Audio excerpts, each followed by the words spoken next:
የማቴዎስ ወንጌል የማቴዎስ ወንጌል ስለ ናዝሬቱ ኢየሱስ ሕይወት፣ ሞትና ትንሣኤ ከተጻፉ ይፋዊ ቀደምት ታሪኮች መካከል አንዱ ነው። መጽሐፉ የጸሐፊውን ማንነት ባይገልጽም የተጻፈው ከኢየሱስ 12 ሐዋርያት መካከል አንዱ በሆነው በቀረጥ ሰብሳቢው ማቴዎስ እንደሆነ ጥንታዊ የቤተ ክርስቲያን ታሪክ ይነግረናል። ከ30 እስከ 40 ዓመታት ለሚያህል ጊዜ ሐዋርያቱ ስለ ኢየሱስ የዓይን እማኝ ምስክርነታቸውንና በቃላቸው የያዙትን የእሱን ትምህርቶች ለሌሎች በንግግር ያስተምሩ ነበር። ከዚያም ማቴዎስ እነዚህን በቃል ሲተላለፉ የነበሩ ትምህርቶችን አሰባስቦ በአስደናቂ መልኩ በማቀናበር ስለ ኢየሱስ የተወሰኑ ጭብጦች ላይ የሚያተኩር ጽሑፍ አዘጋጀ።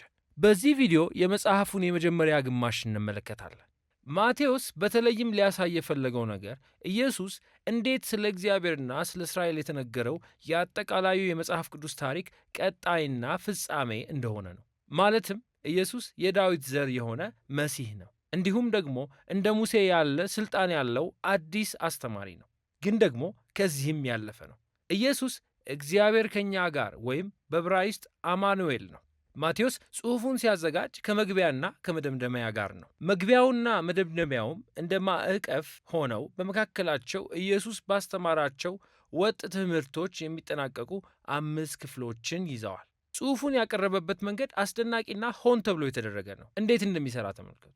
ምዕራፍ 1 እስከ 3 ለቀጣዩ ክፍል እንደ መቅድም በመሆን የኢየሱስን ታሪክ ከብሉይ ኪዳን ትርክት ጋር ያስተሳስሩታል። ማቴዎስ የሚጀምረው ኢየሱስ ከመሲሁ ነገድ ከዳዊት ልጅ እንደመጣ በሚያሳይ የኢየሱስ የዘር ግንድ ታሪክ ነው። በተጨማሪም የአብርሃም ልጅ ነው።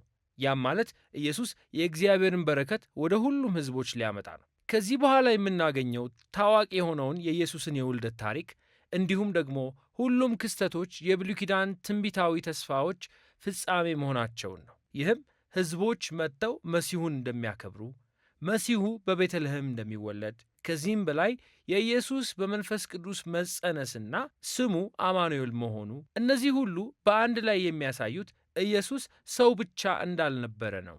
እሱ እግዚአብሔር ከእኛ ጋር ነው። እግዚአብሔር ሰው ሆነ። ስለዚህ ከማቴዎስ ቁልፍ ሐሳቦች መካከል ሁለቱን በዚህ መግቢያ ላይ ማየት ትችላላችሁ። ከዳዊት ዘር ነው፣ እርሱ አማኑኤል ነው። ግን ደግሞ ማቴዎስ በተጨማሪ ኢየሱስ አዲስ ሙሴ እንደሆነም ማሳየት ይፈልጋል። ኢየሱስ እንደ ሙሴ ከግብፅ ወጥቶ በጥምቀት ውሃ ውስጥ አልፎ ወደ ምድረ በዳ በመሄድ 40 ቀናትን አሳለፈ። ከዚያም አዲሱን ትምህርቱን ለማስተማር ወደ ተራራ ወጣ። በዚህ ሁሉ ማቴዎስ እየተናገረ ያለው እስራኤልን ከባርነት ነፃ የሚያወጣ አዲስ የሆነን መለኮታዊ ትምህርት የሚሰጥ ከኃጢአትም የሚያድንና በእግዚአብሔርና በሕዝቡ መካከል አዲስ ኪዳናዊ ግንኙነት የሚመሰርት ተስፋ የተገባው ከሙሴ ይበልጣል የተባለለት ያ ሰው ኢየሱስ እንደሆነ ነው። ይህ በኢየሱስና በሙሴ መካከል ያለው ተመሳሳይነት ማቴዎስ የመጽሐፉን መካከለኛ ክፍል ያዘጋጀበትን መንገድ እንድንረዳ ያግዘናል። እነዚህ 5 ክፍሎች የኢየሱስን አስተማሪነት አጉልተው ያሳያሉ።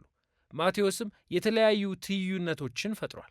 ኢየሱስ እንደ አስተማሪነቱ ከ5ቱ የሙሴ መጻሕፍት ጋር ይመሳሰላል። ኢየሱስ የሙሴን ሕግ የሚፈጽም ሥልጣን ያለው አዲሱ የኪዳን መምህር ነው። በመጀመሪያው ከምዕራፍ 4 እስከ 7 ባለው ክፍል ኢየሱስ የእግዚአብሔርን መንግሥት መምጣት እያበሰረ ወደ ታሪኩ ይገባል። ይህ በጣም ወሳኝ ነገር ነው። መንግሥቱ ሲባል በዋናነት በንጉሡ ኢየሱስ በኩል የእግዚአብሔር መላው ዓለምን የማዳን ሥራ ነው። ኢየሱስ የመጣው ክፋትን በተለይም ደግሞ መንፈሳዊ ክፋትን ማለትም የአጋንንት ጭቆናን፣ በሽታንና ሞትን ሊቃወም ነው። ኢየሱስ የመጣው እሱን የሚከተሉ ትምህርቱን የሚታዘዙና በእርሱ አገዛዝ ስር የሚኖሩ ሰዎችን ቤተሰብ በማድረግ በመላው ዓለም ላይ የእግዚአብሔርን አገዛዝ ዳግም ሊያነግስ ነው። ስለዚህ ኢየሱስ ሰዎችን መፈወስ ከጀመረና አንድ ንቅናቄ ማለትም አንድ ማህበረሰብ ካቋቋመ በኋላ ተከታዮቹን ወደ ተራራ ወይም ወደ ኮረብታ ወስዶ በተለምዶ የተራራው ስብከት ተብሎ የሚጠራውን የመጀመሪያውን ሰፊና ወጥ ትምህርቱን አስተማራቸው። በዚህ ትምህርት ኢየሱስ እርሱን መከተልና በእግዚአብሔር መንግሥት ውስጥ መኖር ምን እንደሚመስል ተናግሯል። መንግሥቱ የተለየ መብት ያላቸው አባላት የሌሉበት፣ ሁሉም ነገር ከዚህ ዓለም አንጻር የተገላቢጦሽ የሆነበት መንግሥት ነው። ድሆች፣ እዚህ ግቡ የማይባሉ ሰዎች፣ ባለጠጎች፣ ሃይማኖተኞች፣ ሁሉም ሰዎች እንዲመለሱና ንስሐ እንዲገቡ ተጋብዘዋል። ኢየሱስንም እንዲከተሉና የእርሱን ቤተሰብ እንዲቀላቀሉ ተጠርተዋል። ኢየሱስ እዚህ የመጣው ሕግን ወይም የብሉይ ኪዳንን ትእዛዛት ለማስቀረት እንዳልሆነ ይናገራል። ይልቁንም እሱ እዚህ ያለው በሕይወቱና በትምህርቱ ሕግን ሁሉ ሊፈጽም ነው። እርሱ እዚህ ያለው የእሱ የሆኑትን ሰዎች ልቦች ቀይሮ እግዚአብሔርንና ባልንጀራዎቻቸውን ጠላቶቻቸውንም ጭምር በእውነት መውደድ እንዲችሉ ለማድረግ ነው። ኢየሱስ ስለ መንግሥቱ ያስተማረውን ታላቅ ትምህርቱን ከጨረሰ በኋላ የሚቀጥለው የማቴዎስ ክፍል ኢየሱስ በሰዎች የዕለት ተዕለት ኑሮ ውስጥ መንግሥቱን እውን ሲያደርግ ያሳያል። እዚህ ጋር ማቴዎስ ኢየሱስ ለተጎዱና በስብራት ላሉ ሰዎች የእግዚአብሔርን መንግሥት ኃይል ሲገልጥ የሚያሳዩ 9 ታሪኮችን አቅርቧል። እያንዳንዳቸው 3 ታሪኮችን የያዙ 3 ክፍሎች አሉ እና ሁሉም የሚናገሩት ስለ ሕሙማን ወይም የተጎዳ አካል ስላላቸው ወይም በአደጋ ላይ ስላሉ ሰዎች ነው። ኢየሱስም በጸጋና በኃይል ፈውሷቸዋል ወይም አድኗቸዋል።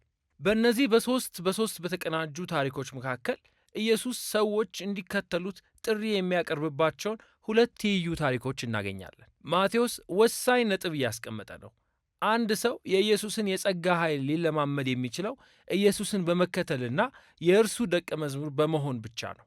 አሁን ማቴዎስ የመንግሥቱን ኃይል በኢየሱስ በኩል ካሳየ በኋላ ኢየሱስ ሄደው እርሱ የሚያደርገውን እንዲያደርጉ 12ቱን ደቀ መዛሙርት በመላክ የአገልግሎቱን ተደራሽነት አስፍቷል። ይህ ደግሞ ወደ ሁለተኛው የኢየሱስ ሰፊ ትምህርት ወደሚገኝበት ወደ ምዕራፍ 10 ይመራናል። በዚህ ክፍል ኢየሱስ ደቀ መዛሙርቱን እንዴት መንግሥቱን ማወጅ እንዳለባቸውና ይህን በሚያደርጉበት ጊዜ ምን መጠበቅ እንዳለባቸው አስተምሯቸዋል። በእስራኤል መካከል ብዙዎቹ ኢየሱስንና የመንግሥቱን ስጦታ እየተቀበሉ ነው። ነገር ግን የእስራኤል መሪዎች እርሱን አልተቀበሉትም። ንስሐ ቢገቡና የኢየሱስ ደቀ መዛሙርት ቢሆኑ ብዙ ነገር ያጣሉ። ስለዚህም ኢየሱስ እርሱን እንደሚቃወሙትና ተከታዮቹን እንደሚያሳድዷቸው ያውቃል። የሆነውም በእርግጥ ይኸው ነው። በሚቀጥለው ክፍል ማለትም ከምዕራፍ 11 እስከ 13 ማቴዎስ ሰዎች ለኢየሱስና ለመልእክቱ የሰጡትን የተለያዩ ምላሾች የሚያሳዩ ታሪኮችን ያቀርብልናል። ምላሾቻቸው የተለያዩ ናቸው። አንዳንዶቹ አዎንታዊ ናቸው። ሰዎች ኢየሱስን ይወዱታል፣ መሲሁ እንደሆነም ያስባሉ። አንዳንዶች ደግሞ እንደ መጥምቁ ዮሐንስ ወይም እንደ የኢየሱስ ቤተሰብ አባላት ያሉ ገለልተኛ አቋም የያዙ አሉ። እነሱም ኢየሱስ ይጠብቁት እንደነበረ አይነት መሲህ እንዳልሆነ ግልጽ አድርገዋል። ከዛም የእስራኤል መሪዎች አሉ። እነሱ ሙሉ በሙሉ አሉታዊ ናቸው። ፈሪሳውያኑ አሉ። ከዛ ደግሞ የመጽሐፍ ቅዱስ አዋቂዎችን ታገኛላችሁ። ሁላቸውም ኢየሱስን አልተቀበሉትም። እነርሱ እሱን የቆጠሩት እንደ ሐሰተኛ መምህር ነው፣ ሕዝቡን እያሳተ እንደሆነና ስለ ራሱ በሚናገራቸው እጅግ ከፍ ያሉ ነገሮች እግዚአብሔርን እየተሳደበ እንደሆነ ያስባሉ። ኢየሱስ ግን በእነዚህ ልዩ ልዩ ምላሾች ምንም አልተገረመም። እንደውም በሦስተኛው ትምህርቱ ማለትም በምዕራፍ 13 ስለዚህ ነገር ትኩረት ሰጥቶ ይናገራል። እዚህ ላይ ማቴዎስ ኢየሱስ ስለ መንግሥቱ የተናገራቸውን የተለያዩ ምሳሌዎችን ለምሳሌ በ4 አይነት አፈር ላይ ዘር ስለዘራው ገበሬ ወይም ስለ ሰናፍጭ ቅንጣት ወይም ስለ ዕንቁ ወይም ስለተሰወረ መዝገብ የሚናገሩ ንግግሮቹን በአንድ ላይ ሰብስቧል። እነዚህ ምሳሌዎች በምዕራፍ 11 እና 12 ላይ ላሉ ታሪኮች እንደ ማብራሪያ ናቸው። አንዳንድ ሰዎች ኢየሱስን በብዙ ደስታ ይቀበላሉ፣ አንዳንዶች አይቀበሉትም። ግን የእግዚአብሔር መንግሥት እጅግ ታላቅ ዋጋ ያለው በመሆኑ እነዚህን መሰናክሎች ተቋቁሞ መስፋፋቱ አይቀርም። ስለዚህ ይህ የማቴዎስ ወንጌል የመጀመሪያ አጋማሽ ነው። እነዚህን ምዕራፎች በምታነቡበት ጊዜ ልትመለከቷቸው የሚገቡ የተወሰኑ ነገሮች እነሆ። አስታውሱ፣ ማቴዎስ ኢየሱስን የብሉይ ኪዳኑ ታሪክ ቀጣይና ፍጻሜ እንደሆነ እያቀረበ ነው። ስለዚህ ከብሉይ ኪዳን የሚጠቅሳቸውን ጥቅሶች እንዴት አድርጎ በጽሑፉ ውስጥ እንደሚያስገባ ተመልከቱ። ይህን ትኩረት ሰጥታችሁ ስታዩ የምታገኙት ነገር እነዚህ ጥቅሶች ስለ ኢየሱስና ስለ ማንነቱ የበለጠ እንዲያብራሩ ሆነው በታሪኩ ስልታዊ ቦታዎች ላይ መስፈራቸውን ነው። ስለዚህ ቆም ብላችሁ ጊዜ ውሰዱና እነዚህን ማጣቀሻዎች በመመልከት በብሉይ ኪዳን አውድ ውስጥ አንብቧቸው። ብዙ ጊዜ በጣም አሪፍና አስደሳች ነገሮችን ታገኛላችሁ። በመጨረሻም ኢየሱስን የሚቀበሉና እሱን የሚከተሉ ሰዎች ምን አይነት ሰዎች እንደሆኑ በትኩረት ተመልከቱ። ይህን ስታደርጉ ብዙውን ጊዜ እሱን የሚፈልጉ ሰዎች አስፈላጊ ያልሆኑ፣ ምንም ዕውቅና የሌላቸው ወይም ሃይማኖተኛ ያልሆኑ ሰዎች እንደሆኑ ታያላችሁ። እነዚህ ሰዎች ኢየሱስን በማመናቸው ወይም በእምነታቸው የተለወጡና እሱን ለመከተል የወሰኑ ናቸው። በእርሱ የተሰናከሉት ሃይማኖተኞችና ትዕቢተኞች ናቸው።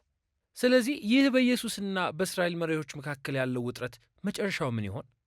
የማቴዎስ ሁለተኛው አጋማሽ የሚናገረው ስለ እነዚህ ነገሮች ነው።